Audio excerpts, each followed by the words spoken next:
Hello, movie lovers, and welcome to a special edition podcast. This is our Deadpool spoilers review, something we're so excited to talk about. We just saw it last night in IMAX without 3D, which I definitely recommend. It was amazing. So we're here to talk Deadpool. The Merc with the Mouth finally got his own film, championed by Ryan Reynolds. He's been wanting to get this made for a long time now, ever since X-Men Origins Wolverine, who 11 ruined years. the character. 11 years. But yeah, I'm your host, Jacob Bartley. You know me from all these Apocaflix podcasts, and I'm also here with Jake Berlin. How you doing, man? Oh man, I'm excited. Yeah, this is gonna be a lot of fun. A lot of fun, man. The first great movie of 2016 that we've seen, and the first like big blockbuster film that's going to be in 2016. So we're excited to talk about it. So for those of you who don't know what spoilers means we're going to talk about all the little details in the film. We're going to talk about plot points, about characters, about jokes. Anything that has to do with the movie is fair game to talk about. So if you have not seen Deadpool, we recommend not listening to this yet. So like mark the video as to view later and watch it after you've seen Deadpool, unless you don't care about spoilers like Gio. So Gio, you might be listening to this without having seen the movie yet. Again, Gio's not here with us today. He had some other stuff to attend to. But yeah, so it's just Jake and I, and we're here to talk Deadpool. So we're going to go through positives and then any negatives that we might have had, and then we're going to give it an overall score out of 10. So, Jake, I'm going to start with you, man. Did you like Deadpool? If so, that's not even a question. Man. What did you like Come about on. it? So listen, I mean, as a comic reader, I didn't read a lot of Deadpool growing up, but I heard about him, and he finally put it short. He finally got the movie he deserved. Oh yeah, it had to be it's- rated it's- R too. It had to. Well, I mean, yeah, it had to be rated R, but I mean, the directing, the writing, the awareness of what they're trying to do, the backing by everybody, it was all on point. It succeeded on all levels. It was firing on all cylinders. The jokes, they were fluid throughout the entire film, and each and every single one of them worked, and that is rare for a movie. Ryan Reynolds, I mean, I think he's a really good actor. He's unfortunately been in very bad movies. The dude was put on this planet to play Deadpool. Oh yeah. He was put on this planet, and he has been back in this movie for 11 years. Yeah. And he finally got the movie he deserved. He wanted to give the character justice, and he did it. Everyone involved, from Ann Scarron, who played the villain. You have T.J. Miller, who plays Weasel. Morena Baccarin, I want to say, is playing Vanessa, the girlfriend. They all understood what the film was and what it was trying to do, and they went full board with it. They never let up, and it's such a fun movie. It's so entertaining. We were sitting there just excited that this was happening. From the very opening moment of the movie, from the credits, you knew what this movie was going to be. I'll say it's the greatest credits roll you'll ever see in your life. I would say so. I would And agree with that. it is so creative and just out there. And again, it goes back to its awareness, and it understands what it's trying to do, and it succeeds. I can go on positives all day long. I mean, there's so many, and it's just, the action is unbelievable. It's some of the best choreographed action I've ever seen. The sword fighting, the style of gunplay that Deadpool uses, the beginning of the movie, the 12 count with 12 bullets left. It's the interactions between Colossus and Negasonic Teenage Warhead, some of the best in the movie between those three. The X-Men references, it fluidly ties in, and it does it so well. It sets up the X-Men universe after Apocalypse. Oh yeah. It's just, I can go on forever and ever. I mean, for a first-time director, Tim Miller succeeded so well. It's so unbelievable what he did, and he's been along with this ride with Ryan Reynolds, and they understand this property. It's so exciting because this movie opens up so many doors for not just like X-Men, but every comic book movie. Oh yeah, R-rated definitely. movies, R-rated comic movies are now successful. Opening night, it made $12.7 million. Beat Captain America Winter Soldier, excuse me. It's unbelievable what it did, and it's everything we wanted it to be. It's everything it needed to be. Yeah, I can go on forever. I mean, it's it's We'll nearly a flawless We'll get into film. some more detail, but I'll just give my general thoughts on it. I freaking love this movie, man. And for me, like usually when I see a film, I know if I thought it was good or great or bad, but I need a day or two to digest it and think about how good I think it is. I knew right away the second the movie ended, I freaking love this movie. And it's not just, it's not just the comic book aspect of it. I love comic book movies. They're arguably, I mean, if the comic book movie is its own genre now. It's its own beast, and if that's the case, that's my favorite genre. But one of my other favorite genres is raunchy, hard R comedies. So you're combining two of my favorite things in movies and putting them together with an actor that I love, playing a character that I love, and they're the perfect combination. He is Wade Wilson. He is Deadpool. Just like Hugh Jackman is Wolverine. Just like Robert Downey Jr. is Iron Man, Tony Stark. You could add Ryan Reynolds and Deadpool to that list. He is Deadpool. And it's going to be that same thing in 15 years when they're talking about retiring, Ryan Reynolds not playing Deadpool anymore. We'll be like, who the hell is going to play Deadpool now? Like, and if what's going to happen in 15, 20 years. I mean, and, and I hope they don't recast Wolverine either. I mean, Hugh Jackman, come on, sign on. But, just everything from, first of all, establishing a core storyline that you cared about with him and his relationship with his girlfriend.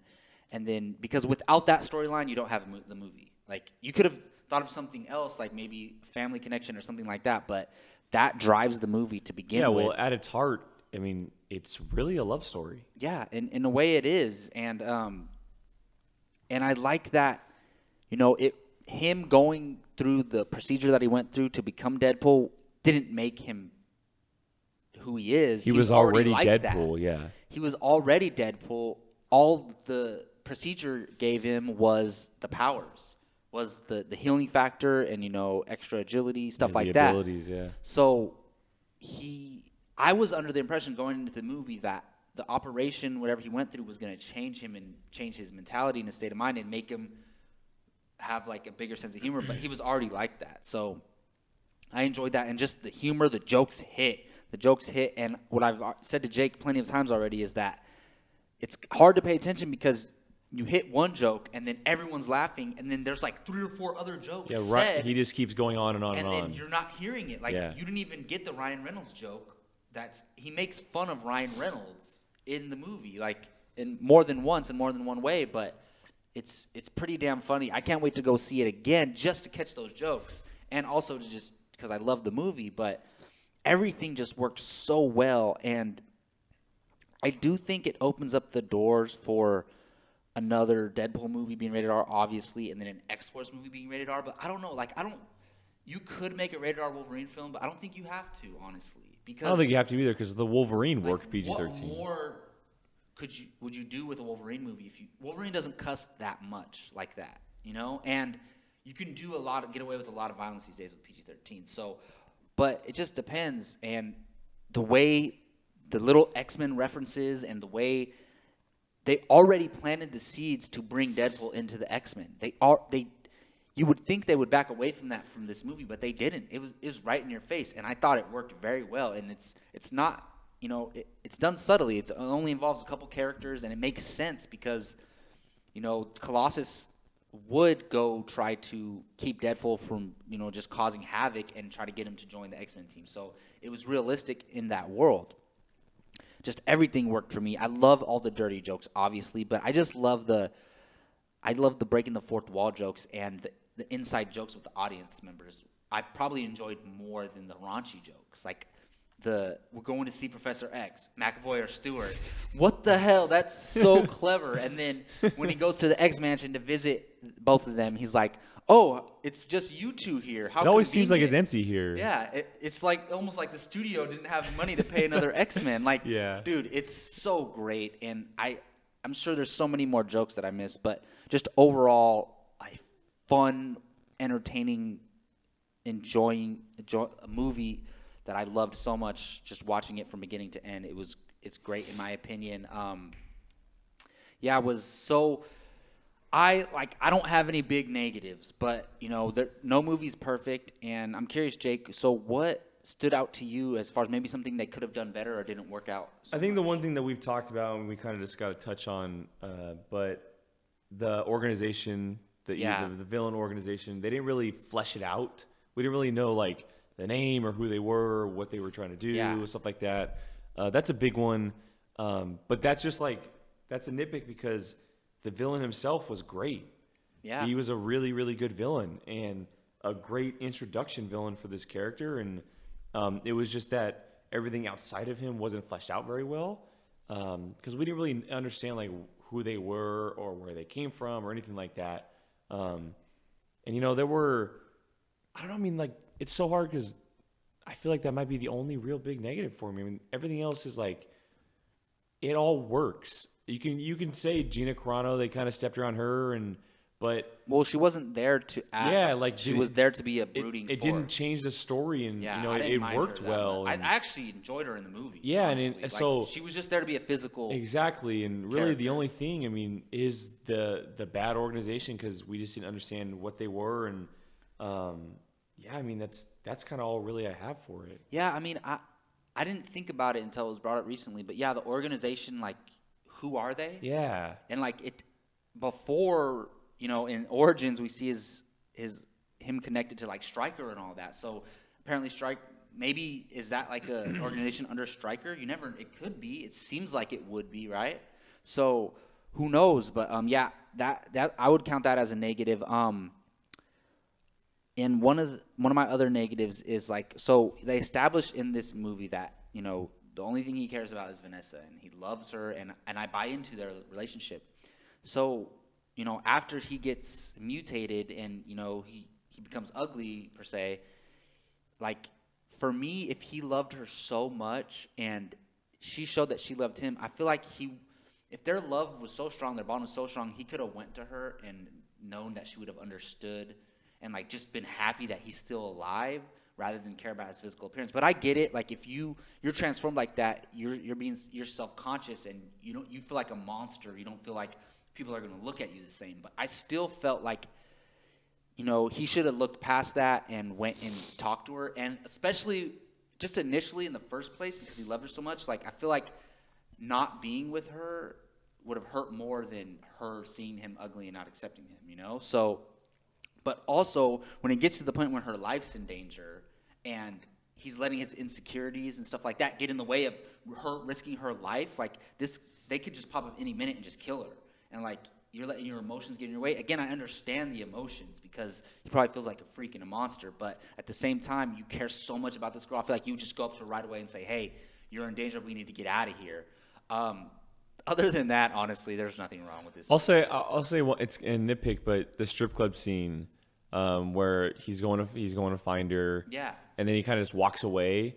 And that's what I'm talking about. It's like an obvious open door for the villains to come exactly, and grab her. And it's so convenient. Yeah, you know? And but again, that's a nitpick. Like I don't even mind it that much. It didn't take away from anything. Like, it didn't make me like be like, what? Like, why did he do that? It just kind of it happened, and I mean, it's so hard because, I mean, yeah, I don't know. There's yeah. I mean, if I really sat down and thought about it, I could write down little things. And again, we might go watch it again and be like, okay, maybe I don't like this as much as I thought I did. Yeah, maybe. So, but then again, we could go watch it and like it even more, which I think is going to happen because I didn't even hear all of the jokes. Yeah, I mean, well, speaking of jokes, I mean, I want to know, like, it's hard to think about, but one that stands out to you, like, what's the biggest joke that stood out to you? Dude, there's so many. Yeah. There's like literally over 100 jokes that hit. Well, they just kept going and going and going and going and going. And that sounds like it could be a bad thing, but it's not forced at all because there's a serious side to this movie, and it takes breaks in between the humor to tell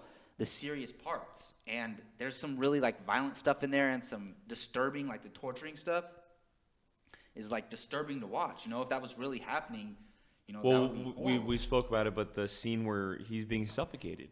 Oh yeah, it's horrifying. Mm-hmm, it really is. And so, yeah, I mean, I don't have any other issues. For me, with the one that really, I mean, there's so many. The touches with Hugh Jackman, they keep going back to him. Yeah. The fact that he doesn't even only speak about Green Lantern suit, but we actually see a picture of him in the Green Lantern Oh suit. yeah, that's hilarious. The X-Men Origins toy is great, but the one is when he's talking to Blind Owl before he leaves, and he goes, "If I don't come back, there's 100 plus grams of cocaine in this apartment and the cure for blindness." It that's is a great one. There's so many good ones, and also with T.J. Miller, he goes, "I'd go with you, but I don't want to." Yeah, and then Deadpool's just like, all right, cool. All right, so there's so many things I enjoyed about this, but with the taxi cab driver, the camaraderie between them, the beginning, the setup, because look, if there's a payoff scene later in the movie, and I'm going to talk about it in a second, but that payoff scene doesn't work if you don't have the first scene in the movie with them, correct? Yes. And the scene you're talking about is absolutely killer. They set up the scene with him where like the taxi driver's telling him about his girlfriend, his cousin stole his girlfriend, and then Deadpool like gives him some advice about love and da-da-da. He's like, don't be afraid to like fight for your love. And then the cab driver takes that as like, oh, I'm going to like physically hurt him. And then later on he uses the cab driver to get another ride. And with Colossus and Negasonic Teenage Warhead. Exactly. And then they're all in the cab together, and there's someone in the trunk, and it's the dude's cousin who stole his girlfriend. And then with Colossus there, Deadpool is like, I didn't tell him to do that. And then and then he says, "Great job, I'm so proud of you." Like, and whispers to him, and he's like, "Why would you do that?" And he's like, "Kill him." Like, let him go as soon as you drop us off. And I'm he's so like, proud of you. Kill him. He's like, "You know what to do." And he's like, does the slit the throat thing. Like, man, there's a lot of payoff jokes too, like something they planted earlier in the movie, and like you could think nothing of it, but then it comes back full circle at the end of the movie to like for that punchline joke, and it really worked well. One thing that we haven't touched on that I know both of you and I we loved, but when Colossus first shows up in the movie with Negasonic Teenage Warhead, and Deadpool tries to fight him. Oh my goodness! And there's so many jokes that it's hard to. And it's not really a joke, but it's like more of a scene, but. Colossus, he's this big metal monster, and Deadpool tries to go hand to hand with him, and each time he hits him, he breaks a limb. Yeah, he breaks both of his hands, and he tries to like flip kick him. He tries to flip kick. He breaks his foot, and then Colossus is dragging him in handcuffs, and he talks to the screen. Mm-hmm. Have you ever seen 127 Hours? Spoiler alert, and he cuts his freaking hand off. Exactly. It's like, and that pays off later. Yeah. With another joke with the baby hand. Exactly. See, that's what I'm saying. Oh my God. So it's so good. Look, there's so many dirty, raunchy jokes in here, but we were talking earlier. I love the X-Men reference jokes. So the whole time Colossus is trying to get him to join the X-Men. He's trying to get Deadpool to do good. And after that scene you were just talking about, when he ties him up with the handcuffs, he's like, "Come on, we're going to see Professor X." And then Deadpool says, "McAvoy or Stewart?" Like, that to me is freaking hilarious because, well, here's the thing though, you and me get that, but general audience members, they're not gonna get it, unless they know who those actors are, And sure, maybe a lot of people know who Patrick Stewart, maybe they don't know who McCovey is, So it's like, there's those jokes in there for specific fans. They know only certain type of people would get those jokes, but I'm so glad they're in there. And then when he goes to the X mansion and he just knocks on the door and he's like, "So convenient, you're both here." Like, I love that he just shows up like he's all cordial. He's like a pizza guy knocking on a door. Yeah, exactly. Like he just doesn't care. He's like, he's like, "I'm not gonna come. I'm just gonna wait out here." Yeah, he doesn't want to go in. Yeah, so it's. Dude, all the way around, this movie is killer. It's enjoyable. Not like you don't have to be a fan of comic book movies to enjoy this movie. It speaks to everyone. The only people who might not enjoy it are people who don't like raunchy hard R comedy or violence. And if that's not for you, then maybe you might not enjoy Deadpool. But other than that, if you don't mind that stuff, I guarantee you'll enjoy this movie. I absolutely loved it. I don't think there's a single person on this planet that won't enjoy this movie in one way or another. It's so hard. There's people that get offended by that stuff. Yeah, it's just there really are. And I'm not saying they're. I don't know. I don't know how you can't enjoy it. Yeah, it's just so hard to not enjoy it just because it's a free mind movie. Like he doesn't care about anything. He's so open minded. He just goes after it. It's like anyone in their right mind will enjoy this movie. Yeah, it's just and we also touched on it earlier, but the fact that in the beginning of the movie. He forgot his ammo bag. Oh yeah. Later in the movie, he forgets it in the taxi cab. That's another payoff joke too. Yeah, it's like he's on the phone. Genius. And there's another 50 jokes that we can't even remember right now that are so good too. It's everything, and there's stuff we missed, and just the Cue action the music. too. Oh yeah, Cue the music. Action is it's so just- good, dude. Just the violence and the violence fits. It's not forced, you know. It fits with Deadpool and the tone of the movie, and it had to be rated R to do this violence and the comedy too. It had to be rated R. And I touched on it earlier, but you can't go without saying, man, Ryan Reynolds, this guy, what he did for this character in a movie. I mean, there's no other person on the planet that could have done it, and it just shows like he's a great actor, but what he's able to do with this kind of character, because it's so many ranges. Oh yeah, he succeeded so well. I mean, it's all and there's guys behind the camera like Tim Miller and everything, but it's all because of it's Ryan Reynolds. It's all because of him, man. I mean, it never would have happened if it wasn't for him. The guy deserves all the credit in the world. He's a good dramatic actor too, and he there's some scenes in the movie like where he kind of shows that side a little bit. Like, I mean, it's a spoilers review, so when he finds out he has cancer, and then he's just staring at Vanessa. Yeah.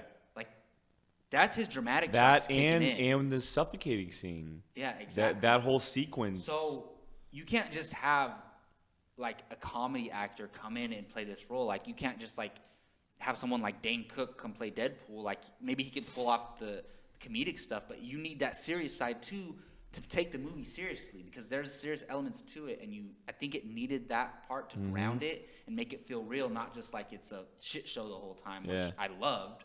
But overall, as you can tell, we freaking loved this movie. So we didn't have that many negatives. We spent most of the time praising the film, which it definitely deserves.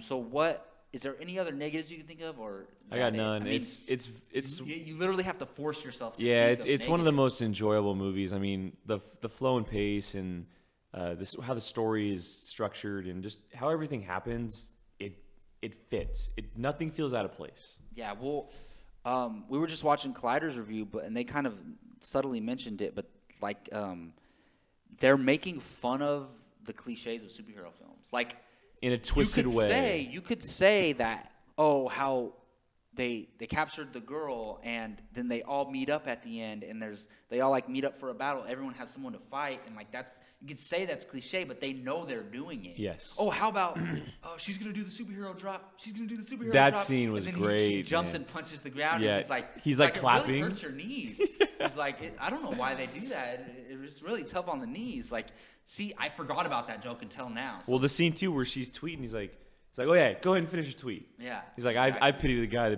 that pressures her into prom sex. Yeah. And it's like they showed a lot of those jokes in the trailers, but there's 100 more jokes that they didn't show in the trailers. I also know I can't wait for the Blu-ray. Oh yeah. Oh my definitely. God. There's gonna be so many takes because they improvised a lot too. They didn't just go by the script. I mean, I think about this, like, if you're Ride Along 2, Dirty Grandpa, or Zoolander 2, you must be feeling terrible right now because Deadpool just whooped your ass. In more than one, box office wise, and just it's a better comedy. It's than just all of those crazy. films. It's just crazy. So yeah. So now for the big part, we're gonna give it our scores out of 10. Jake Berlin. We haven't discussed what we might score it yet, so I'm curious. What is your score for Deadpool? I mean, obviously, I thoroughly enjoyed the film from beginning to end. There wasn't a moment that I felt out of place. Nothing felt like it was overwhelming the movie. It all felt like it fit well. Ryan Reynolds absolutely murdered the role. Everybody else was completely on board to do what it needed to be. And just because of that one negative, it just didn't throw me off, but it makes me wonder. I'm going to give it a 9.5 out of 10. Yeah, that's a pretty good score. So as you can tell, I thoroughly enjoyed the film.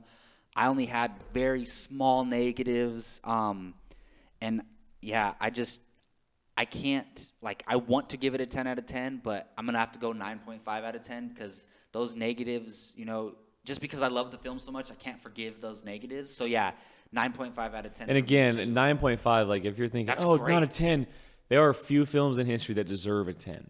Yeah, there's and a 9.5 films that deserve 9.5. And think about this, honestly. I think a year ago today or yesterday, we didn't know we were getting a Deadpool movie. Oh yeah, and now we're getting a Deadpool movie, a 9.5 out of 10. Yeah, huge accomplishment. That's a great score. Huge. For us, for me, I always say if I give a movie a 7 out of 10, I liked it. It's a good score. I enjoyed it.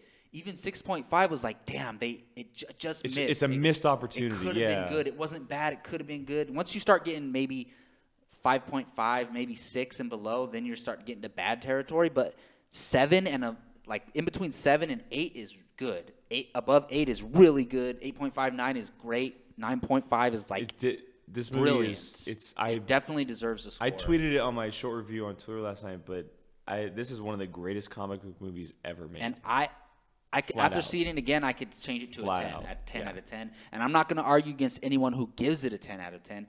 But I'm also not going to argue against someone who gives it 8 out of 10 because it's all based on personal preference. Yeah. But I think everyone who won't get offended by the raunchiness of it will enjoy this film. Also, if you don't know, stay for the after credits. It's a great spoof of a film that you should notice. It's really good. Well, that and, I mean, this is a spoilers review. Let's talk about that for a minute. Well, yeah, I mean, the announcement, Deadpool, and it didn't happen in the press screening, and I think we can confirm that now after watching some videos, but Deadpool himself announced that the sequel will involve the one and only Cable. Yes. Cyclops' son from the future, who the two have very big interactions in the comics together.